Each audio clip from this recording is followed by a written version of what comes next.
The morning I found concrete barriers blocking my driveway for the third time that week, I immediately called my army buddy and said 5 words that would destroy our HOA president. I need something permanently immovable. December in Colorado, 6 a.m. I'm standing in my bathrobe, phone pressed to my ear while steam rises from my abandoned coffee mug. 3 concrete blocks positioned like prison walls across my own driveway. That sharp metallic scent of fresh concrete mixing with diesel exhaust, making my blood boil. Delilah Thornberry thought she was harassing some helpless divorced veteran who'd roll over and pay her ridiculous fines. What she didn't know was that she'd just declared war on someone who'd spent 20 years moving tanks and artillery for Uncle Sam. 4 months later, she'd be screaming at news cameras about my aggressive concrete fortresses while packing moving trucks in disgrace. All because she never learned the first rule of warfare. Never corner someone with superior firepower and unlimited patience. What would you do if your neighbor weaponized bureaucracy against you? Drop your HOA horror story below. My name's Marcus Rivera, and 6 months before this concrete war erupted, I thought I'd finally found peace. 52 years old, freshly divorced after my ex cleaned out half my savings, with 20 years of moving tanks and artillery for Uncle Sam behind me. I'd scraped together enough for a down payment on this corner lot in Willowbrook Estates, suburban Denver, specifically because of that beautiful circular driveway. See, after 2 decades of following other people's orders, my little IT consulting business was my shot at independence. The circular driveway meant clients could park without blocking neighbors. I'd learned to think 3 steps ahead in the Army. I'd studied every legal document before buying, deed restrictions, HOA covenants, municipal codes, nothing, and I mean nothing, prohibited home-based consulting. Then I met the neighborhood dictator. Delilah Thornberry was 48 going on feudal lord, with perfectly bleached teeth and a white Mercedes she polished like a shrine every Sunday. She lived in the McMansion at the end of the boulevard, the one with the circular fountain that violated 3 different water restrictions. HOA board president for 3 consecutive terms, which should have been a screaming red flag visible from space. Real estate agent by day, petty tyrant by calling. Our first encounter went down on a Tuesday morning in October.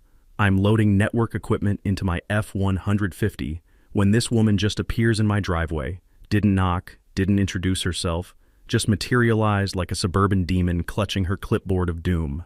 "You need to move that commercial truck immediately," she announced, not even bothering with hello. I looked at my 3-year-old Ford, identical to half the driveways in the neighborhood. "Ma'am, this is my personal vehicle, which you use for commercial purposes." She clicked her gold pen like a weapon. "I've been documenting the traffic to your residence, multiple vehicles per week. This disrupts our community standards." The stench of her cloying perfume, something that smelled like roses soaked in hairspray, made my eyes water. But it was her tone that really got me. That dismissive, talking down to the hired help voice that instantly transported me back to every power-hungry officer I'd ever wanted to throttle. "I'll review the covenants," I said, keeping my army poker face locked down. "You do that?" She turned on her designer heel, then paused. "Oh, and Marcus? We run a tight ship here. Some people just aren't Willowbrook material." 3 days later, she dropped the hammer, a violation notice demanding $150 for unauthorized commercial vehicle storage and threatening $500 daily fines if I didn't cease all business activities within 7 days. The letter was printed on official HOA letterhead, complete with legal threats that would make a loan shark blush. I spent my weekend at the kitchen table swimming through every document I'd signed. Deed restrictions, subdivision covenants, county ordinances, mountains of legal paper that said absolutely nothing about prohibiting home offices or client visits. But buried on page 47 of the HOA handbook, I found her weapon, a deliberately vague commercial vehicle clause written so broadly it could ban pizza delivery. When I called for an appeal hearing, her assistant chirped that the earliest opening was 6 weeks out. The fine deadline? Still 7 days. Classic extortion. Pay up or face escalating penalties while you wait for justice. But Delilah had made one crucial mistake. She'd tried to intimidate someone who'd spent 20 years dealing with actual life or death logistics problems. Someone who understood that bullies only respect superior firepower. So I paid her blood money, filed the appeal, and made 2 strategic decisions. First, I was going to document everything she did from now on. Security cameras, timestamps, the works. Second, I was going to study this woman until I knew her weaknesses better than she did. Because Delilah Thornberry had just declared war on someone who specialized in winning wars through superior preparation and overwhelming response. The taste of that humiliation burned in my mouth for weeks. But every time I wrote another check to her HOA kingdom, I reminded myself, patience builds the strongest foundations, and I was about to build something she could never tear down. The security cameras I installed in November turned out to be the best investment I ever made. 4 high-definition units with night vision positioned to cover every angle of my property. Within 2 weeks, they caught something that made my blood boil and sent chills down my spine at the same time. Delilah Thornberry, measuring my driveway with surveyor's tape at 11:47 p.m. on a Tuesday night.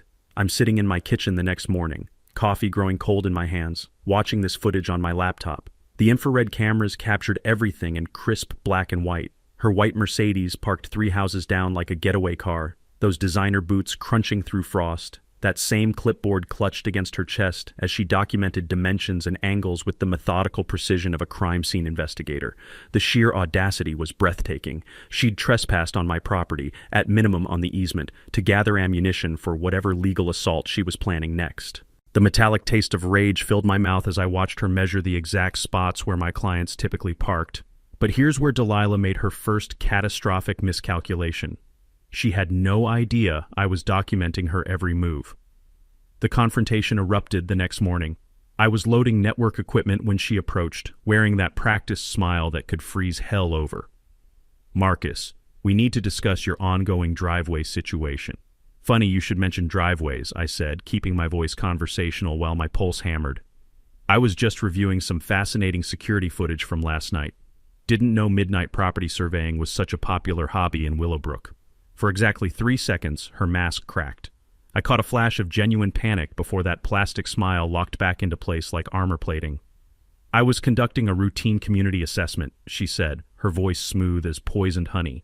"The board has received numerous complaints about your commercial activities disrupting residential tranquility." "Complaints from who, specifically?"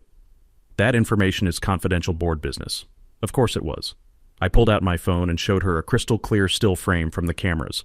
Her crouched next to my driveway at midnight, measuring tape glinting in the infrared light like a weapon. "This midnight assessment, that's also official board business? Because I've read our procedures manual cover to cover, and I must have missed the section about stealth property evaluations." Her jaw muscles tightened like steel cables. "You're being deliberately obstructive, Marcus. Some residents simply don't comprehend community standards or their obligations. And some board presidents don't comprehend property law." I leaned against my truck, letting that accusation hang in the frigid morning air.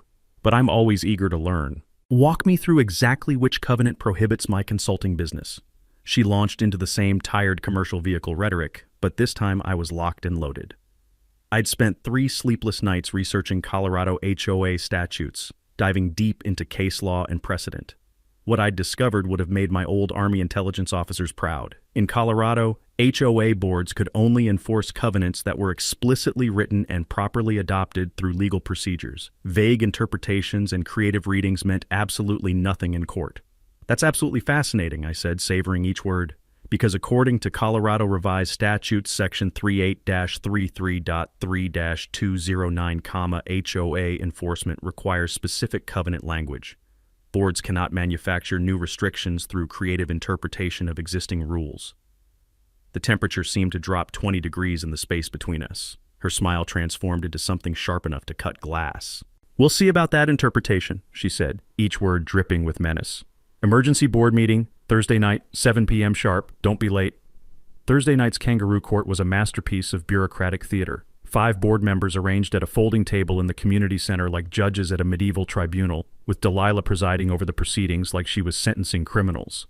Maybe 15 residents scattered throughout the room, and I immediately noticed that none of them lived anywhere near my property.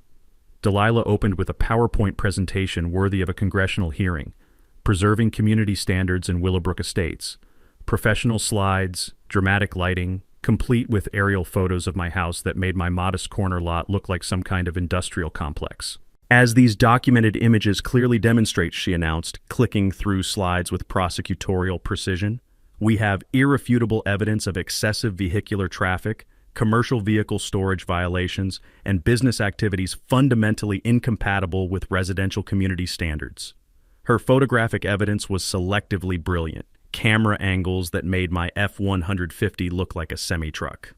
She'd captured the one afternoon I had 3 client vehicles simultaneously, a scheduled emergency network repair that lasted exactly 97 minutes.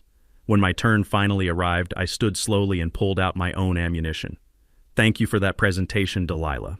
I've prepared some supplementary materials. I distributed copies of the actual HOA covenants with relevant sections highlighted in bright yellow. Page 12 explicitly permits home-based businesses provided they don't create documented nuisance conditions. Page 15 defines commercial vehicles as those exceeding 10,000 pounds gross weight. My truck weighs 6,200 pounds.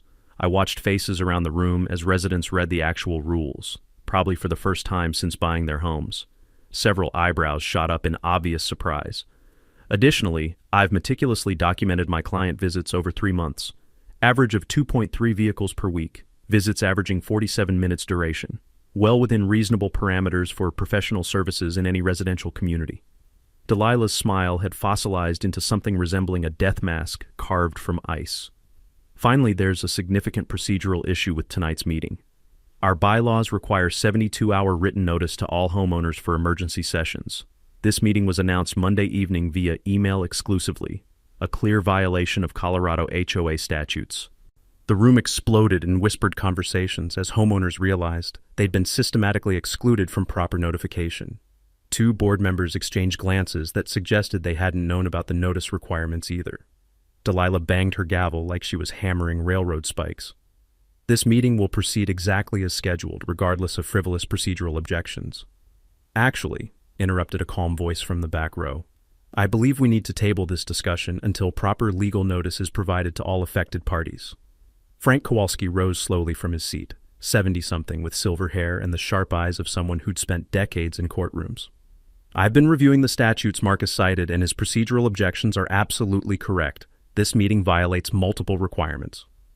That moment changed everything. I'd found my first ally in what I now understood would be a very long, very expensive war. Frank's intervention killed Delilah's kangaroo court faster than pulling a fire alarm. Board members scattered like roaches when the lights came on, mumbling about proper procedures and rescheduling. But I watched Delilah's face as the room emptied, and what I saw there made my blood run cold. Pure, concentrated hatred radiating from those perfectly lined eyes like heat from molten steel. She wasn't done with me. She was just getting started. The next escalation hit exactly 1 week later at 6:17 a.m., and it was designed to destroy me financially and emotionally in one calculated blow. I stumbled outside in my bathrobe for my morning coffee run and found an empty driveway where my truck should have been. Not stolen, something worse, towed. A bright orange violation sticker was slapped across my garage door like a death certificate.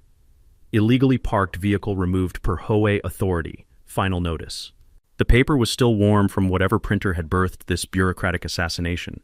My hands were shaking so badly I could barely dial the towing company. The dispatcher's voice dripped with the special indifference reserved for people whose lives had just been upended.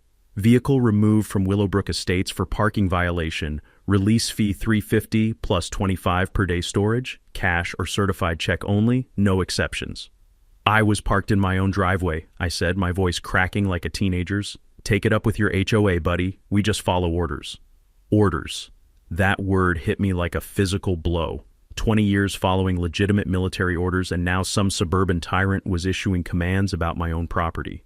Frank Kowalski appeared at my door 20 minutes later with coffee and the grim expression of someone who'd seen this movie before. The drive to the impound lot felt like a funeral procession, complete with Frank explaining Colorado's towing statutes in his measured attorney voice. Legitimate HOA towing requires 48-hour written notice, he said, navigating through morning traffic. Posted warnings in violation areas, photographic documentation, board approval for each removal. Did you receive any advance notice?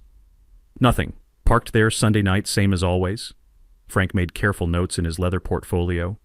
Then what happened to you constitutes predatory towing under Colorado law. The penalties for that can be severe, up to treble damages plus attorney fees. The impound lot was a monument to human misery. Gravel and razor wire, the acrid smell of motor oil mixing with desperation, and my truck sitting behind chain link like a political prisoner. $350 in cash, money that was supposed to cover groceries for 2 weeks. And I was reunited with my vehicle while Frank documented everything with his phone camera. The drive home was silent, except for the sound of my financial security crumbling. That evening, I was uploading photos of the illegal towing when my doorbell chimed. Mrs. Eleanor Patterson stood on my porch with a casserole dish and the expression of someone bearing witness to an atrocity.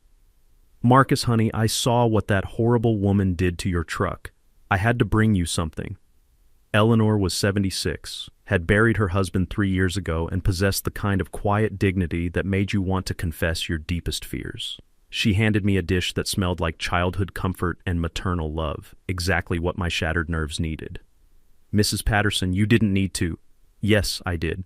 Her voice carried steel beneath the kindness.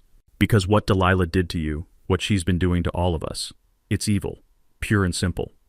She told me about the Kellys' swing set execution, how Delilah had demanded they dismantle their children's playground within 48 hours for violating aesthetic harmony guidelines that existed nowhere in our actual covenants. How little Sarah Kelly had cried watching her father take apart her favorite place in the world while Delilah watched from her Mercedes, taking photos like she was documenting a crime scene. "They couldn't fight it," Eleanor whispered, glancing around as if Delilah might be listening from the shadows. "Danny Kelly works 2 jobs just to make the mortgage. They don't have lawyer money or fight left in them." The metallic taste of rage filled my mouth. How many others? More than you'd think. The Garcias got fined for their vegetable garden, the Johnsons for their dog run. She's been systematically terrorizing anyone who doesn't fit her vision of suburban perfection. After Eleanor left, I sat in my darkened kitchen eating her casserole and planning war. Because that's what this had become. Total war against a woman who used bureaucracy as a weapon of mass destruction. I spent 3 hours researching predatory towing penalties. In Colorado, victims could recover 3 times actual damages plus attorney fees. My $350 theft could cost Delilah over $1,000 if I played this right. But more importantly, I started a new computer file.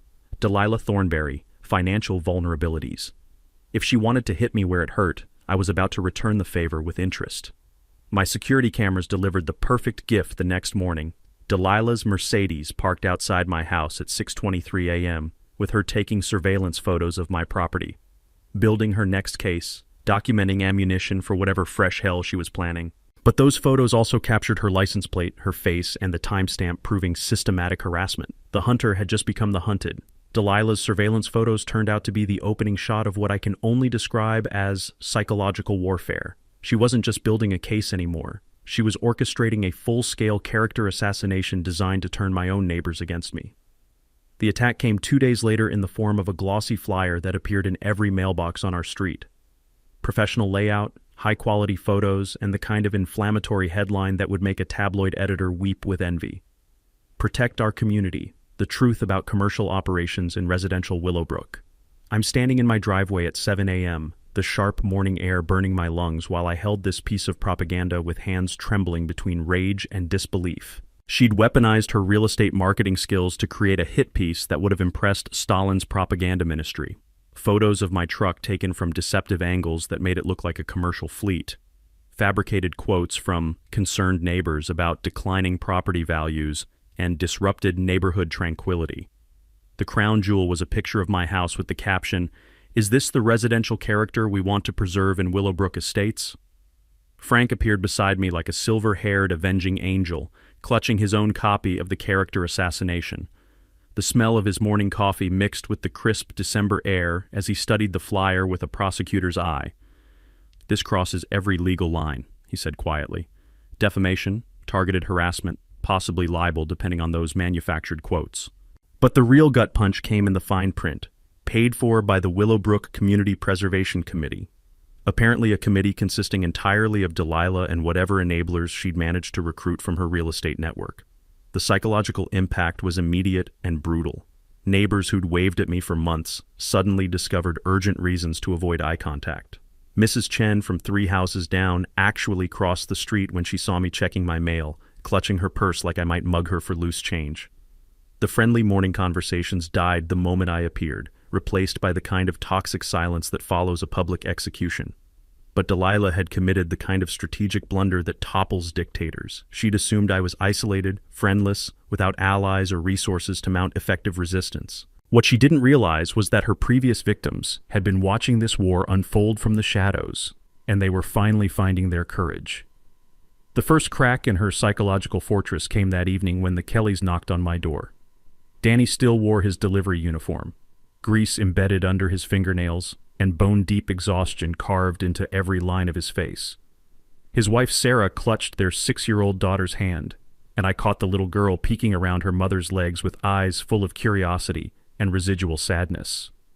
"Mr. Rivera," Danny said, his voice carrying the special determination that comes from being pushed beyond all reasonable limits. "We read that garbage she distributed, and we want you to know we're not buying it. Neither are a lot of other people." Sarah stepped forward, and I recognized the same steel in her expression that I'd seen in Eleanor Patterson's eyes. "She made our daughter cry when she forced us to destroy the swing set, called it an aesthetic disruption that compromised community standards. Our 6-year-old asked why the mean lady hated her playground so much." The image of that little girl's confusion and heartbreak hit me harder than any legal threat Delilah could manufacture. This had evolved beyond property disputes or HOA enforcement. This was about a systematic bully who'd made a child weep for the unforgivable sin of wanting to play in her own backyard. "There's another board meeting scheduled for next week," Danny continued, his jaw set with newfound resolve. "She's calling it Emergency Community Standards Review. But this time, we're going to be there, all of us." Over the following 3 days, something extraordinary happened. The underground network of Delilah's victims began emerging from their forced silence like flowers after a long winter. The Garcias appeared with meticulously documented harassment over their vegetable garden. Apparently growing tomatoes violated some imaginary covenant about agricultural activities in residential zones. The Johnsons shared photos of their dog run that Delilah had declared unsightly structures, despite being completely legal and professionally maintained. Most revealing was the visit from the Hendersons, who lived directly across from Delilah's fortress-like mansion. Tom Henderson was a mild-mannered accountant who'd never caused trouble for anyone, but his wife Maria burned with righteous fury when she described Delilah's crusade against their teenager's basketball hoop. She labeled it a noise nuisance and demanded immediate removal, Maria said, her slight accent thickening with suppressed rage. "My son is 17, honor roll student, never been in any trouble. But she wants to steal the one place he can decompress after school because it interferes with her sacred afternoon nap schedule." The pattern crystallized with terrifying clarity.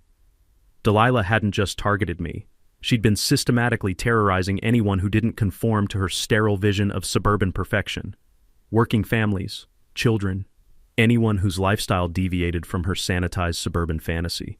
But as Frank observed while organizing our growing mountain of harassment documentation, she'd also committed the fatal error that destroys tyrants throughout history, creating too many enemies simultaneously.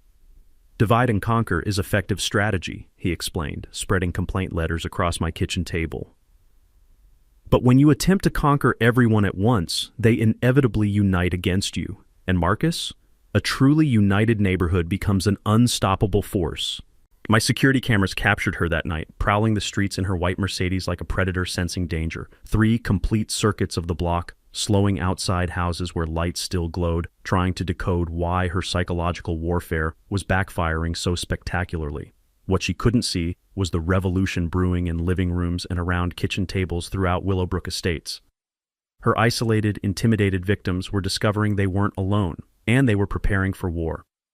The revolution I'd been expecting came from an unexpected source: Frank's obsession with paperwork and my inability to sleep.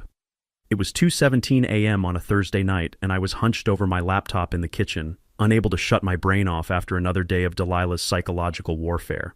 Frank had suggested I research property liens and assessment records, standard due diligence for any HOA dispute, he'd said.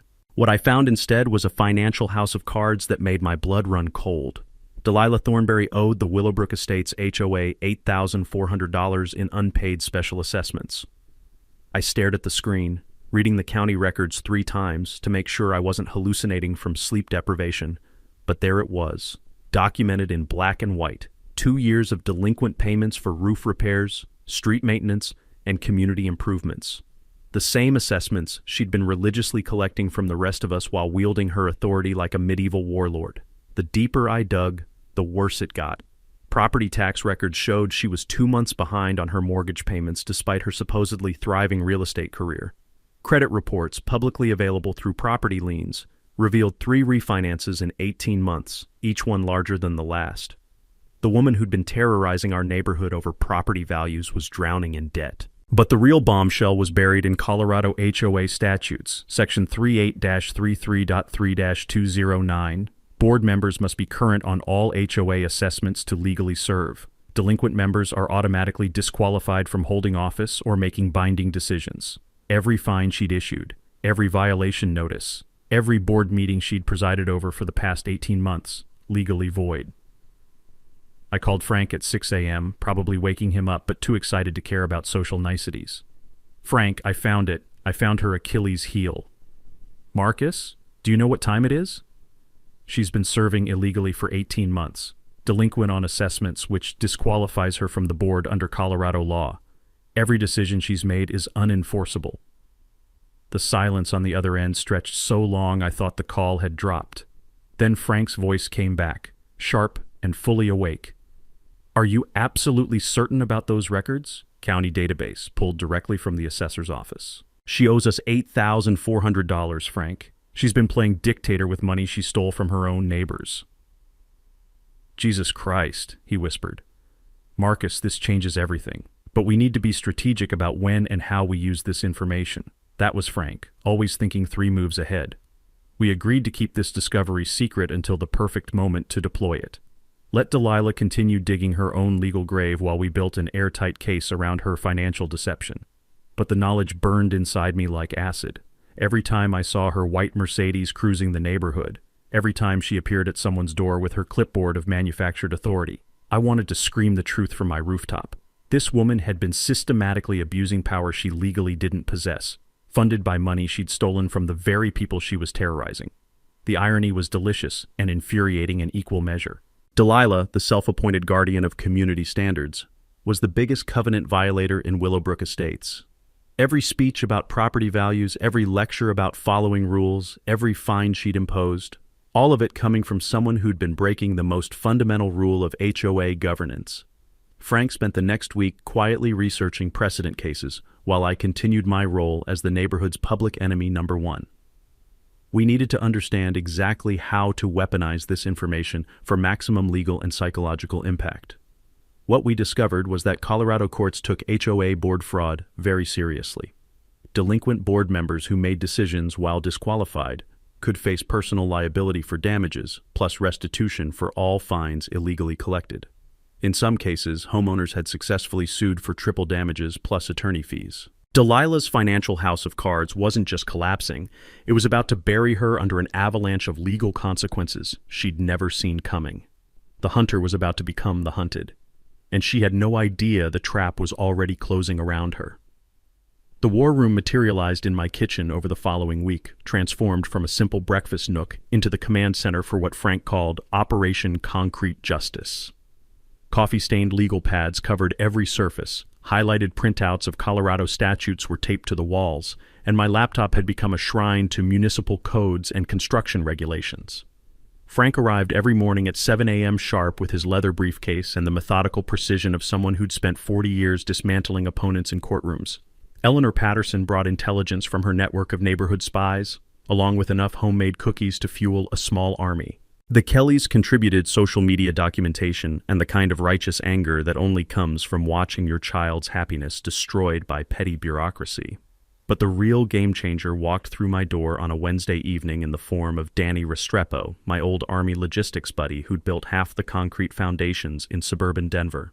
"Rivera, you beautiful bastard," he said, crushing me in a bear hug that probably cracked several ribs. "Frank told me about your little HOA problem. Sounds like you need something permanent and immovable." Danny was 51, built like a concrete mixer with arms, and possessed the kind of engineering mind that could move mountains, literally, in some cases. We'd served together in Afghanistan, where his specialty was creating defensive positions that could survive direct mortar strikes. If anyone could design something truly unmovable, it was Danny. "Here's what I'm thinking," he said, spreading blueprint paper across my kitchen table while Eleanor refilled his coffee mug. 4 decorative concrete planters, each weighing exactly 8,000 pounds when filled with soil and plants. Custom designed, professionally installed, positioned along your property line to permanently solve your driveway blocking problem. The specifications were beautiful in their simplicity. Reinforced concrete cores with steel rebar frameworks, decorative aggregate finishes that would complement the neighborhood's aesthetic, and integrated drainage systems to prevent water accumulation. Each planter would be 42 inches high, exactly 1 inch below the municipal code requirement for building permits. The beauty of this plan, Frank explained while reviewing Danny's engineering drawings, is that everything falls under your absolute property rights. Colorado law is crystal clear. Homeowners can install decorative landscaping features within their boundary lines without HOA approval, provided they don't violate specific covenant restrictions. I'd already verified that our covenants contained no language restricting decorative garden features. Delilah's obsession with control hadn't extended to landscape architecture, a tactical oversight that was about to cost her everything. The financial investment was significant but manageable. $12,000 for materials, engineering, and professional installation. My IT consulting income could absorb the cost, especially knowing that Delilah's illegal fines would eventually be refunded with interest. But the psychological impact would be priceless. These weren't just planters, they were 32,000 pounds of permanent victory.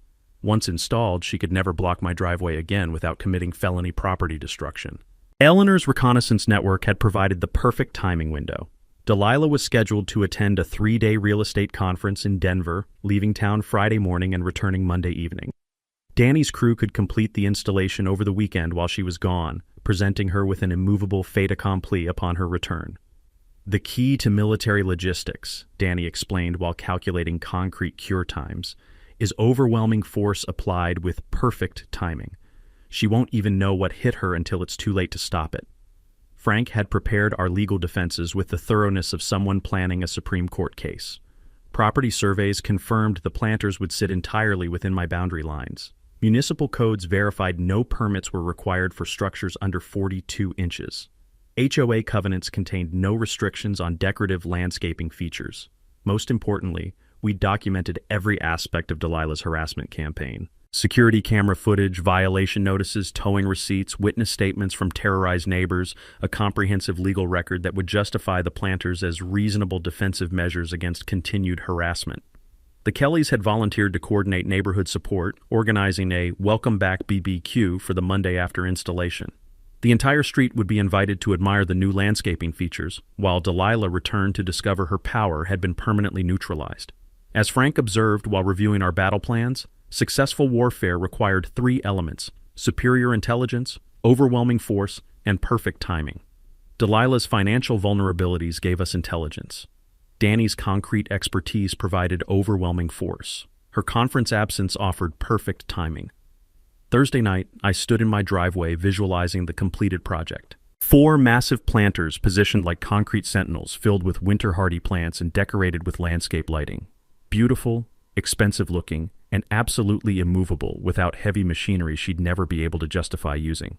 But more than that, they represented something Delilah had never understood, that when you systematically terrorize people, eventually they stop running and start fighting back.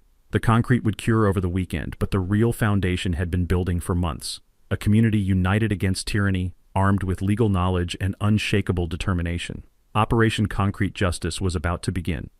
The concrete trucks arrived at dawn on Saturday morning like a military convoy, their diesel engines rumbling through the quiet neighborhood with the authority of heavy artillery.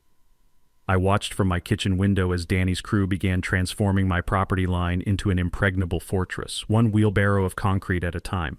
The installation was a masterpiece of precision engineering. Danny had positioned the planters with surgical accuracy, each one exactly on my property line, spaced perfectly to prevent any vehicle from accessing my driveway perimeter while maintaining an elegant aesthetic that would make Martha Stewart weep with envy. The reinforced concrete cores went down 8 feet into the Colorado clay, anchored with steel rebar frameworks that could probably survive a direct meteor strike. By Sunday evening, 4 magnificent concrete planters stood guard along my driveway like ancient monoliths. 8,000 pounds each, filled with premium soil and winter-hardy evergreens, decorated with subtle landscape lighting that cast dramatic shadows across the aggregate surfaces.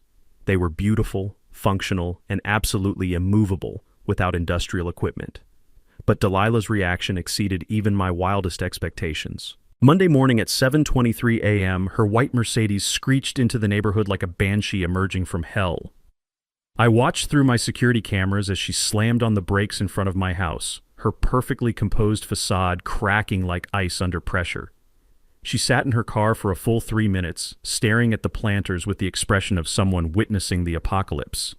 Then she exploded into action with the fury of a Category 5 hurricane. First, she circled the planters like a predator studying prey, taking photos from every conceivable angle while muttering what appeared to be a steady stream of profanity. The morning air carried the sharp scent of her expensive perfume, mixed with the rage sweat that comes from discovering your power has been permanently neutralized. By 8:15 a.m., she was on her phone, pacing my property line like a caged animal while screaming at someone about unauthorized construction and immediate removal orders. 20 minutes later, a city building inspector arrived in a pickup truck, looking like a man who'd rather be anywhere else on the planet. I watched from my kitchen window as the inspector examined the planters with professional thoroughness. He measured heights, checked property lines, reviewed Danny's engineering specifications with the careful attention of someone who understood liability issues. After 30 minutes of inspection, he handed Delilah a clipboard and walked away shaking his head. Her shriek of frustrated rage could probably be heard in the next county. The building inspector's verdict was swift and final. Everything was completely legal. Professional installation, proper drainage, within property boundaries, below permit requirements. The planters violated no municipal codes, no building regulations, and no HOA covenants. They were, in the inspector's official opinion, excellent examples of decorative landscape architecture. But Delilah's desperation was just getting started. By noon, she'd hired Morrison & Associates, one of Denver's most expensive law firms, to research nuisance landscaping claims and intentional property devaluation lawsuits. The certified letter arrived that afternoon demanding immediate planter removal within 30 days and threatening legal action for spite structures designed to harass neighboring properties. Frank read the legal threat over coffee, his silver eyebrows climbing toward his hairline with amusement. "This is what desperation looks like in legal form," he said, setting the letter down like contaminated waste. "She's hired attorneys who clearly haven't researched Colorado property law. These threats have no legal foundation whatsoever." But the real revelation came Tuesday morning when Frank received a phone call that changed everything. "That was Morrison & Associates," he told me, his voice carrying a mixture of satisfaction and disbelief. "They're withdrawing from Delilah's case. Apparently their background check discovered her HOA board disqualification, and they refused to represent someone making decisions without legal authority." The dominoes were falling faster than I dared to hope. Delilah's expensive legal team had abandoned her, her building inspector complaint had backfired spectacularly, and her attempts to remove the planters had only highlighted her own legal vulnerabilities. But the psychological impact was the most satisfying part. Every morning she had to drive past those concrete monuments to her powerlessness. 32,000 pounds of permanent defeat, beautifully landscaped and impossible to ignore. The woman who'd spent months blocking my driveway could never do it again without committing felony property destruction. The neighborhood response was overwhelmingly positive. Residents stopped by to admire the professional landscaping. Several families asked for Danny's contact information to plan their own improvements, and property values actually increased due to the enhanced curb appeal. Most telling was the reaction from the Kellys' 6-year-old daughter, who asked her parents if the pretty flower boxes meant the mean lady couldn't be mean anymore. Even children understood what the planters represented: permanent protection against tyranny. Wednesday evening brought the coup de grace. Delilah appeared in my driveway one final time, her usual composure completely shattered. Dark circles under her eyes, hair slightly disheveled, the desperate look of someone whose world was collapsing around her. "You think you've won," she said, her voice carrying a tremor I'd never heard before. I looked at the 4 immovable sentinels guarding my property, then back at the woman who'd terrorized my neighborhood for years. "I know I have." Delilah's final desperate gambit began with what can only be described as a neighborhood-wide propaganda blitz that made her previous character assassination attempts look like amateur hour. She'd clearly learned nothing from her legal team's abandonment and was doubling down on psychological warfare with the reckless fury of someone watching their empire crumble.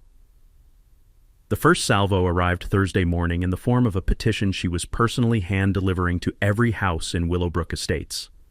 I watched through my security cameras as she knocked on doors with the manic energy of a political candidate on election day, clutching a clipboard thick with official-looking documents. Eleanor Patterson intercepted one of these documents and brought it to my kitchen war room within an hour. The petition was a masterpiece of legal-sounding gibberish.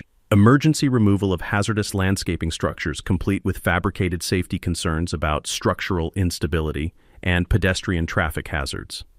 She was claiming my professionally engineered planters posed a danger to neighborhood children. She's collected exactly 3 signatures, Eleanor reported with obvious satisfaction. The Hendersons told her to get off their property. The Garcias slammed the door in her face. Mrs. Chen wouldn't even answer her doorbell. But Delilah's isolation was driving her to increasingly unhinged behavior. Frank's network of legal contacts reported that she'd contacted 4 different law firms in 2 days, searching for someone willing to take her spite structure case. Each firm had declined after discovering her board disqualification, leaving her without representation and spiraling deeper into financial desperation. The real psychological meltdown began Friday evening with a social media campaign that showcased exactly how far she'd fallen from suburban sophistication. Her Facebook posts became increasingly unhinged rants about neighborhood infiltrators and property value terrorists that read like manifestos from someone who'd completely lost touch with reality. "These concrete monstrosities are destroying our community character," she posted at 2:17 a.m., complete with blurry photos of my planters taken in darkness. "When did Willowbrook become a dumping ground for industrial eyesores? We must take action before it's too late." The comments section became a brutal reality check. Neighbor after neighbor defended the planters' aesthetic appeal while sharing their own stories of Delilah's harassment. The Kellys posted photos of their demolished swing set. The Garcias documented her attacks on their vegetable garden. The Johnsons shared timestamps showing her midnight surveillance activities. Frank advised me to screenshot every post and comment for our growing harassment documentation file. "She's creating evidence of her own instability," he observed while printing Facebook posts at 3 a.m. "This kind of public meltdown will be crucial when we expose her board disqualification." But Saturday brought the most concerning escalation yet. My security cameras caught her driving past my house 17 times between 6 a.m. and 10 p.m., slowing to a crawl each time to photograph the planters from different angles. She was exhibiting classic stalking behavior, her white Mercedes becoming a fixture of obsessive surveillance that had neighbors calling each other in concern. The breaking point came Sunday afternoon during what should have been a peaceful neighborhood barbecue. Danny had organized a welcome-back celebration for the completed landscaping project, with half the street gathered in my driveway admiring the professional installation while children played safely around the beautifully lit planters. Delilah appeared like a wrathful specter, marching across my lawn in designer heels that left divots in the winter grass. Her usual polished appearance had deteriorated into something approaching dishevelment, smeared makeup, wrinkled blazer, and wild eyes that suggested she'd been awake for days. "This is private property harassment!" she shrieked at the gathered neighbors, waving printed copies of her failed petition like weapons. "These people are destroying everything we've built here, our property values, our community standards, our way of life." The assembled crowd fell silent, children hiding behind parents while adults exchanged uncomfortable glances. This wasn't the composed HOA president they'd known. This was someone in the grip of a complete psychological breakdown. Danny stepped forward with the calm authority of someone who'd diffused actual combat situations. "Ma'am, you're trespassing on private property during a lawful gathering. I suggest you leave voluntarily." "I am the HOA board president," she screamed, her voice cracking with hysteria. "I have authority over every property in this development. You cannot exclude me from community oversight responsibilities." Frank chose that moment to deploy the nuclear option we'd been saving for maximum impact. "Actually, Delilah," he said in his measured attorney voice that carried clearly across the stunned crowd, "you've been legally disqualified from the board for 18 months due to delinquent assessment payments. You have no authority over anything." The silence that followed was absolute. 60-plus neighbors staring at a woman whose carefully constructed facade had just disintegrated in front of everyone she'd spent years trying to control. Delilah's face cycled through shock, rage, and something approaching terror before she turned and fled across the lawn, stumbling in her expensive heels while muttering threats about lawsuits and consequences that everyone now understood she had no power to enforce. The revolution had just witnessed its dictator's final moment of public humiliation, and it was beautiful. The emergency HOA meeting that would end Delilah's reign of terror was scheduled for Thursday night at 7 p.m. in the Willowbrook Community Center, and by 6:30, it was clear this wouldn't be the quiet board session she'd envisioned. Cars lined both sides of Maple Street. Residents streamed toward the building in groups, and the parking lot buzzed with the electric energy of a community finally ready to confront its tormentor. Frank and I arrived early to find the community center packed beyond capacity. Every folding chair was occupied, people stood along the walls, and late arrivals spilled into the hallway outside. I counted at least 80 residents, more than had attended every previous HOA meeting combined. The air thrummed with whispered conversations and suppressed anticipation, like the moment before a thunderstorm breaks. But the real surprise was the Channel 7 news crew setting up cameras near the front of the room. Apparently, Mrs. Henderson had contacted them about the neighborhood harassment story, and they'd arrived expecting a routine suburban dispute. What they were about to witness would make their evening broadcast legendary. Delilah entered at exactly 7 p.m., her usual composed facade restored, but her eyes carrying the desperate gleam of someone fighting for survival. She'd dressed for battle in her sharpest business suit and highest heels, carrying a thick briefcase that suggested extensive preparation. Behind her trailed the remaining board members, 3 middle-aged residents who looked increasingly uncomfortable as they surveyed the hostile crowd. "Ladies and gentlemen," Delilah began, her voice projecting with practiced authority as she arranged papers at the front table. "Thank you for attending this emergency session to address the ongoing security concerns and community standards violations that threaten our neighborhood's character and property values." She launched into a PowerPoint presentation that was equal parts impressive and insane. Professional slides detailing commercial encroachment patterns and residential security threats, complete with aerial photos of my property that made my corner lot look like a fortress compound. She'd turned my landscaping project into evidence of some kind of suburban insurgency. "As these documented images clearly demonstrate," she continued, clicking through slides with prosecutorial precision, "we face unprecedented challenges to the residential tranquility that defines Willowbrook Estates. Unauthorized commercial activities, aggressive landscaping installations, and systematic defiance of community standards threaten everything we've worked to preserve." The crowd grew restless as her presentation continued, residents shifting in their seats and exchanging glances that ranged from incredulous to openly hostile. She was describing their neighborhood like a war zone under siege when everyone present knew the real threat had been sitting at the board table for years. When my turn came to respond, I stood slowly and faced the packed room with the calm confidence that comes from holding nuclear weapons. "Thank you for that creative interpretation of suburban landscaping, Delilah. I've prepared some alternative materials for consideration. I distributed copies of the actual HOA covenants, Colorado property law summaries, and documented evidence of systematic harassment that Frank and I had compiled over months. First, let's review what our covenants actually say about home-based businesses and decorative landscaping. I read directly from page 12, highlighting the explicit permissions that contradicted every claim she'd made. Second, let's examine the documented pattern of selective enforcement and procedural violations that have characterized this board's recent decisions. I presented timeline after timeline of harassment, illegal towing, midnight surveillance, fabricated violations, and systematic intimidation of families throughout our neighborhood. The crowd grew increasingly agitated as residents recognized their own experiences in my documentation. But most importantly, I continued, let's address the fundamental question of board authority and legal standing. That was Frank's cue to stand, his silver hair and courtroom presence commanding immediate attention from every person in the room.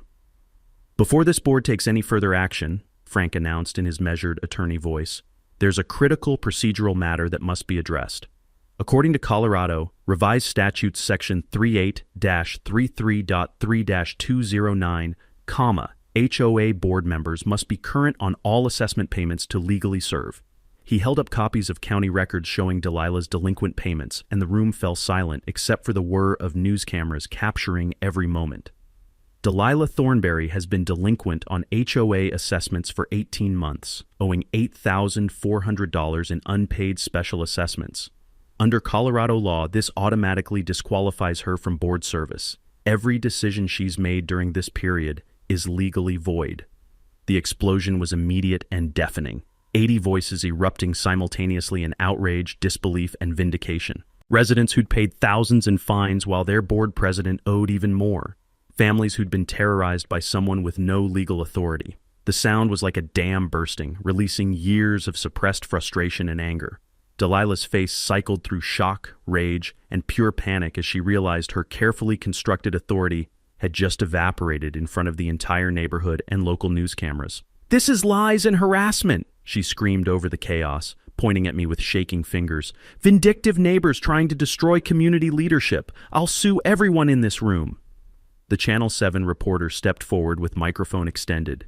"Miss Thornberry, will you comment on the documented assessment delinquencies?" Delilah's response was caught in perfect high definition. "This is all lies and discrimination. These people don't understand community standards."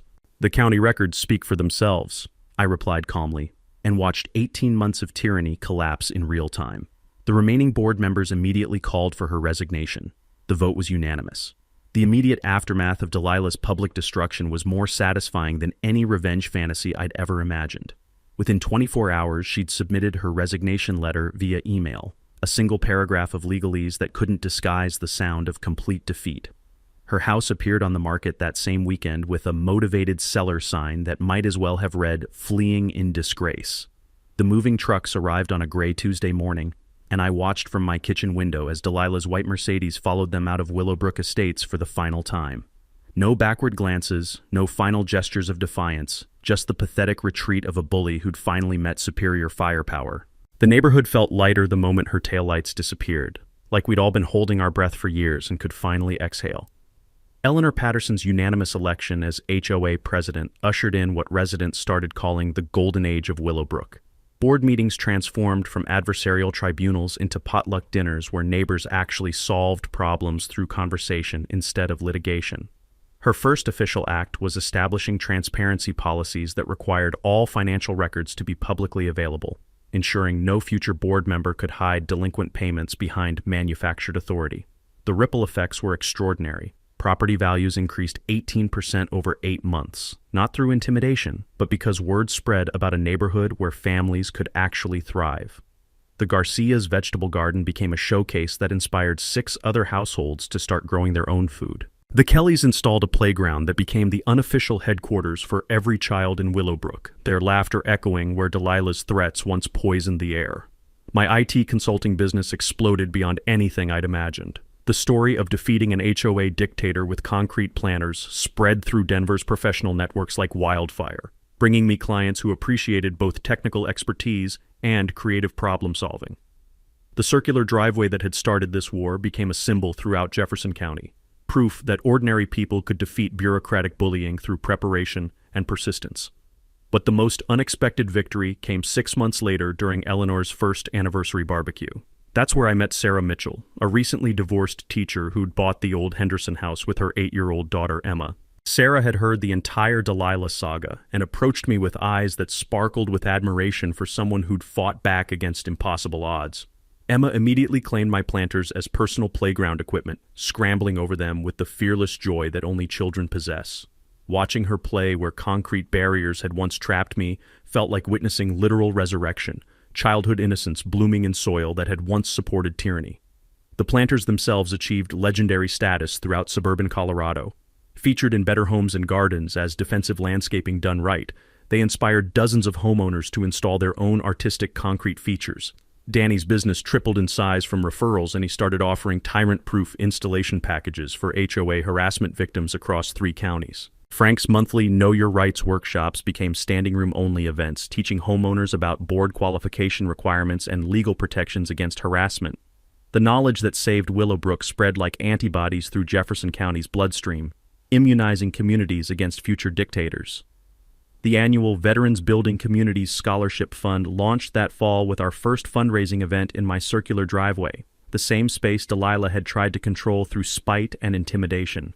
We raised $6,800 for Maria Santos, whose combat veteran father had started his own landscaping business after leaving the Army. The ceremony took place beside the planters, with Maria's father joking that concrete had built both his career and his daughter's future. 3 years later, I'm writing this on a warm summer evening, watching neighborhood children play around those 32,000 pounds of decorative victory. The landscape lighting casts gentle shadows on evergreens that have grown tall and strong, their roots deep in soil that once supported fear but now nurtures freedom. The sound of laughter carries where threats and intimidation used to rule supreme. Sometimes I wonder about Delilah's fate, wherever she landed after fleeing Willowbrook in disgrace. Part of me hopes she found peace and learned from her spectacular downfall. But mostly, I hope she never gets the chance to terrorize another neighborhood the way she terrorized ours. In the end, she taught me the most valuable lesson of my adult life. Bullies only have the power you allow them to have. Sometimes the best response to an immovable tyrant is becoming something even more immovable yourself. Got your own HOA horror story? Drop it in the comments below. You're definitely not fighting alone. And smash that subscribe button for HOA stories where we prove that justice gets served best with concrete evidence, and the little guy always wins in the end. Thank you for tuning in to HOA Stories, where neighbors stand up against HOA Karens and karma comes a-knocking. If you like this story, hit that like button, share your thoughts below, and subscribe for more HOA tales and real-life neighborhood drama each week.